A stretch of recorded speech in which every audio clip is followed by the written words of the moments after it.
every market, you bring your project and you meet the same people, and maybe you'll meet different people, and hopefully with every meeting you're moving the project forwards up the ladder. I always feel until you get to the point where you're making it, and this is the place to sort of try to do that. And everybody's here, the whole world, people from LA, from Germany, from France, from Asia, from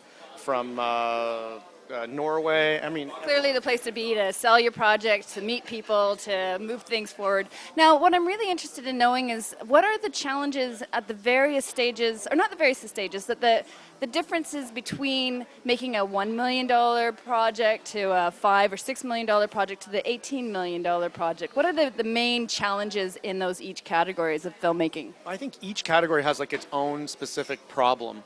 I think. So you get more money and it doesn't really set your problems away. It doesn't say nothing. You're always going to have problems in every size it is. I think if you're looking at the lower end, I think people will say, "Is that enough money to make the movie the way you want to make it?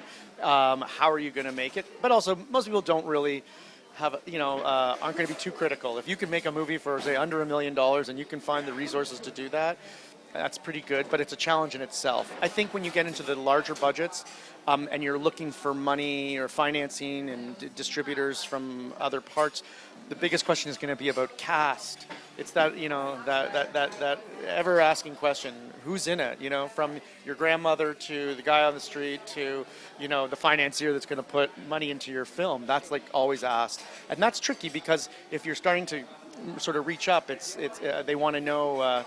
Who's in it, because that really is obviously a big impact on the market, as well as tell me what the director's done. Right. So you have to, and if you have a director who maybe hasn't reached the $5 million or $6 million range as a filmmaker or isn't that established, you got to find ways to sort of express to those distributors or financiers confidence that this director is the guy for the film. So when you have a smaller budget, you can get away with having less known people involved in the film and take a risk on some trying people out. You could do that, and I think that's really the objective. I mean, it's at the lower end, and I've made like 3 films for under $1 million, right around that price.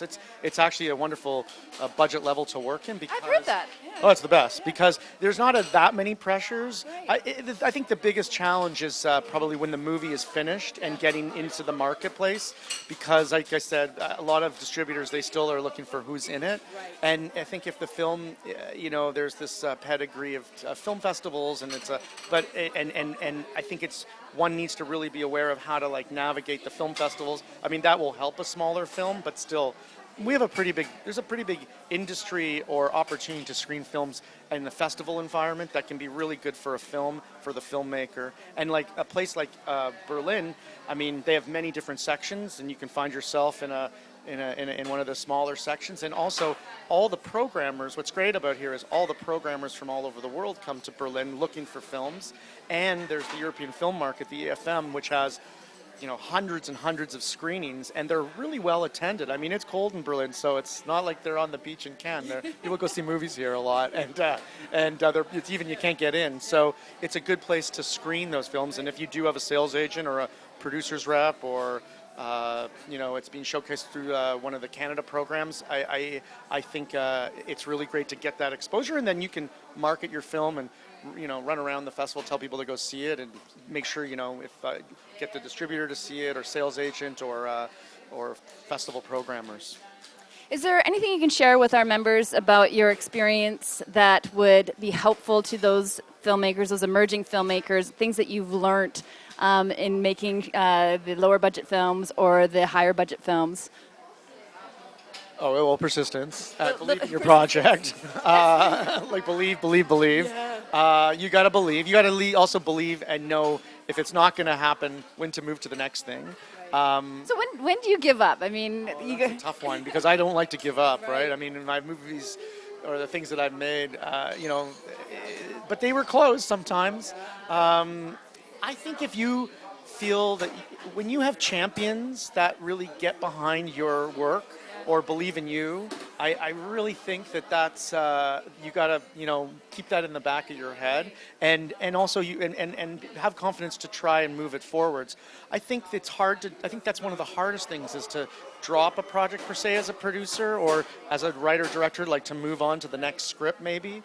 It's tough. I think that's one of the biggest challenges universally. So finding good champions to back you, and persistence prevails when all else fails, right? And knowing when there's new opportunities, Right. I guess is the best way to put that. Very cool. Yeah. I think we'll wrap it there. Okay, So, great. yeah. Thanks, Paul.